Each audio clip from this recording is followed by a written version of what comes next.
भारत और चीन, दो ऐसी ताकतें जिनके रिश्ते कभी हिंदी चीनी भाई भाई के नारों से गूंजते थे, लेकिन आज वही रिश्ते दुनिया की सबसे खतरनाक राजनीतिक और सैन्य प्रतिद्वंद्विताओं में गिने जाते हैं।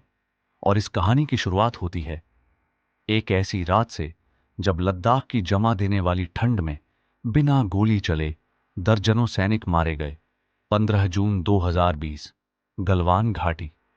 रात के अंधेरे में भारतीय और चीनी सैनिक आमने सामने खड़े थे। दोनों देशों के बीच समझौता था कि सीमा पर गोली नहीं चलेगी, लेकिन उस रात जो हुआ उसने पूरी दुनिया को हिला दिया। लोहे की रॉड, कंटीले डंडे, पत्थर और हजारों फीट ऊंचाई पर बहती बर्फीली नदी। भारत के 20 जवान शहीद हो गए।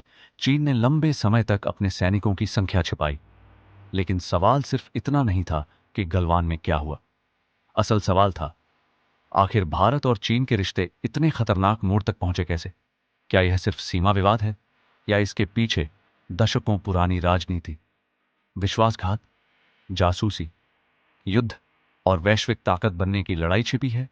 क्यों एक समय दोस्त रहे दो देश आज एशिया के सबसे बड़े प्रतिद्वंदी बन चुके हैं? और सबसे बड़ा सवाल, क्या आने वाले समय में भारत और चीन के बीच सिर्फ तनाव रहेगा, या इतिहास एक और बड़े टकराव की तरफ बढ़ रहा है? यह कहानी सिर्फ दो देशों की नहीं, यह कहानी है सत्ता, रणनीति, धोखे और उस खामोश युद्ध की जो बंदूकों से कम लेकिन दिमाग और राजनीति से ज्यादा लड़ी जाती है। आज हम जानेंगे भारत चीन तनाव की वो अनकही कहानी जो शायद स्कूल की किताबों में कभी नहीं पढ़ाई गई। साल 1947, भारत आजाद हुआ। देश गरीबी, बंटवारे और हिंसा से जूझ रहा था। उधर 1949 में चीन में कम्युनिस्ट क्रांति हुई और माओ से तुंग सत्ता में आए। दोनों नए राष्ट्र थे। दोनों उपनिवेशवाद से निकलकर दुनिया में अपनी पहचान बनाना चाहते थे। भारत के पहले प्रधानमंत्री जवाहरलाल नेहरू को लगता था कि एशिया का भविष्य भारत और चीन मिलकर तय करेंगे। उस समय दुनिया दो हिस्सों में बंट रही थी, अमेरिका और सोवियत यूनियन। लेकिन भारत और चीन खुद को एशियाई शक्तियों के रूप में पेश करना चाहते थे। इसी दौर में एक नारा पूरी दुनिया में गूंजा, हिंदी चीनी भाई भाई। दोनों देशों के नेताओं की तस्वीरें अखबारों में छपती थी। लोगों को लगता था कि एशिया में एक नई दोस्ती जन्म ले रही है।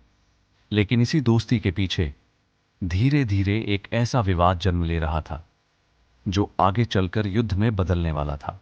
यह विवाद था सीमा का। असल में भारत और चीन की सीमा कभी ठीक से तय ही नहीं हुई थी। ब्रिटिश काल में बनाई गई मैकमोहन लाइन को भारत अपनी सीमा मानता था, लेकिन चीन उसे स्वीकार नहीं करता था। सबसे बड़ा विवाद था अक्साई चिन्ह और अरुणाचल प्रदेश को लेकर। भारत अक्साई चिन्ह को लद्दाख का हिस्सा मानता था, जबकि चीन उसे अपने शिनजियांग और तिब्बत को जोड़ने वाले रणनीतिक इलाके के रूप में देखता था। चीन अरुणाचल प्रदेश को दक्षिण तिब्बत कहता था, लेकिन उस समय भारत को असली खतरे का अंदाजा नहीं था। 1950 में चीन ने तिब्बत पर कब्जा कर लिया।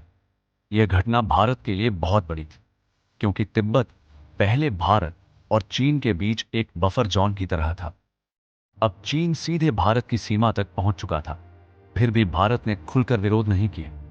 नेहरू को उम्मीद थी कि दोस्ती बनी रहेगी, लेकिन 1957 में अचानक भारत को पता चला कि चीन ने अक्साई चिन में एक सड़क बना ली है। सबसे चौंकाने वाली बात यह थी कि भारत को इसकी जानकारी बहुत देर से मिली। यानी जिस इलाके को भारत अपना मानता था, वहां चीन सड़क बनाकर उसे अपने नियंत्रण में ला चुका था। यह सिर्फ सड़क नहीं थी, यह आने वाले संघर्ष का संकेत था। धीरे धीरे सीमा पर तनाव बढ़ने लगा। फिर आया साल 1959। तिब्बत में चीन के खिलाफ विद्रोह हुआ। तिब्बत के धार्मिक नेता दलाई लामा भारत भाग आए। भारत ने उन्हें शरण दी। चीन इस बात से बेहद नाराज हुआ। बीजिंग को लगा कि भारत तिब्बती आंदोलन को समर्थन दे रहा है।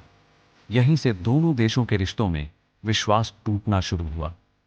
सीमा पर छोटी छोटी झड़पें होने लगीं, लेकिन भारत के आम लोगों को अब भी लग रहा था कि सब ठीक हो जाएगा, क्योंकि नेताओं के भाषणों में अब भी दोस्ती की बातें हो रही थी।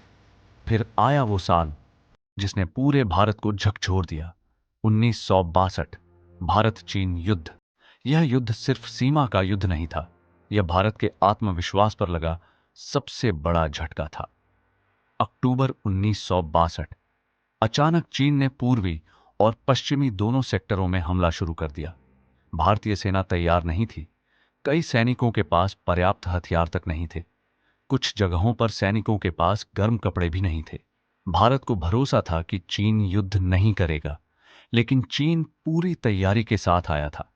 लद्दाख से लेकर नेफा यानी आज के अरुणाचल प्रदेश तक भारतीय चौकियों पर हमला होने लगा।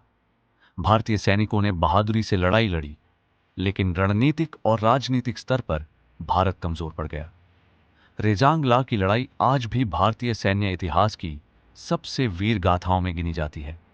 मेजर शैतान सिंह और उनके जवान आखिरी सांस तक लड़ते रहे, लेकिन अंत में भारत को भारी नुकसान हुआ। फिर अचानक 1962 को चीन ने एक तरफा युद्ध विराम घोषित कर दिया और पीछे हटने का ऐलान किया। पूरी दुनिया हैरान थी। चीन ने हमला क्यों किया और फिर अचानक रुक क्यों गया? कई विशेषज्ञ मानते हैं कि चीन सिर्फ भारत को राजनीतिक संदेश देना चाहता था। वह दिखाना चाहता था कि एशिया में असली ताकत कौन है। 1962 की हार ने भारत की राजनीति बदल दी। नेहरू की छवि कमजोर हो गई, देश के अंदर गुस्सा फैल गया और भारत ने पहली बार समझा कि अंतर्राष्ट्रीय राजनीति सिर्फ आदर्शवाद से नहीं चलती। इसके बाद भारत ने सेना मजबूत करनी शुरू की, लेकिन चीन और भारत के बीच अविश्वास अब स्थायी बन चुका था। इसके बाद कई साल तक दोनों देशों के रिश्ते ठंडे रहे। फिर 1967 में सिक्किम सीमा पर नाथुला और चोला में झड़प, लेकिन इस बार कहानी अलग थी। भारतीय सेना ने मजबूती से जवाब दिया। चीन को भारी नुकसान हुआ। यह पहली बार था जब भारत ने चीन को साफ संदेश दिया कि 1962 दोबारा नहीं दोहराया जाएगा। इसके बाद 1975 में अरुणाचल प्रदेश के तुलुंगला में भारतीय जवानों की हत्या हुई। यह लंबे समय तक सीमा पर आखिरी घातक घटना मानी जाती रही, जब तक कि गलवान नहीं हुई। धीरे धीरे दोनों देशों ने रिश्ते सुधारने की कोशिश शुरू की। 1988 में प्रधानमंत्री राजीव गांधी चीन गए। यह यात्रा ऐतिहासिक थी। दोनों देशों ने फैसला किया कि सीमा विवाद अपनी जगह रहेगा, लेकिन बाकी रिश्ते आगे बढ़ेंगे। यहीं से व्यापार बढ़ना शुरू हुआ। 1990 और 2000 के दशक में चीन दुनिया की फैक्ट्री बन गया। उधर भारत आईटी और सेवाओं में तेजी से आगे बढ़ रहा था। दोनों देशों का व्यापार अरबों डॉलर तक पहुंच गया, लेकिन इसी दौरान चीन चुपचाप अपनी ताकत बढ़ा रहा था। सड़कों, रेल लाइनों, एयरबेस और सीमा ढांचे पर तेजी से काम हो रहा था। भारत धीरे धीरे समझ रहा था कि चीन सिर्फ पड़ोसी नहीं, बल्कि भविष्य का सबसे बड़ा रणनीतिक प्रतिद्वंदी बन सकता है। फिर और शायद 21वीं सदी की सबसे बड़ी कहानी भी यही होगी। भारत बनाम चीन, प्रतिस्पर्धा, शक्ति और भविष्य की लड़ाई। अब सवाल यह है, क्या आने वाले समय में एशिया पर राज सहयोग करेगा या संघर्ष? आपकी राय क्या है? क्या भारत और चीन के रिश्ते भविष्य में बेहतर होंगे या तनाव और बढ़ेगा? अपनी सोच हमें कमेंट में जरूर बताइए। अगर आपको यह डॉक्यूमेंट्री पसंद आई हो तो वीडियो को लाइक करें, चैनल को सब्सक्राइब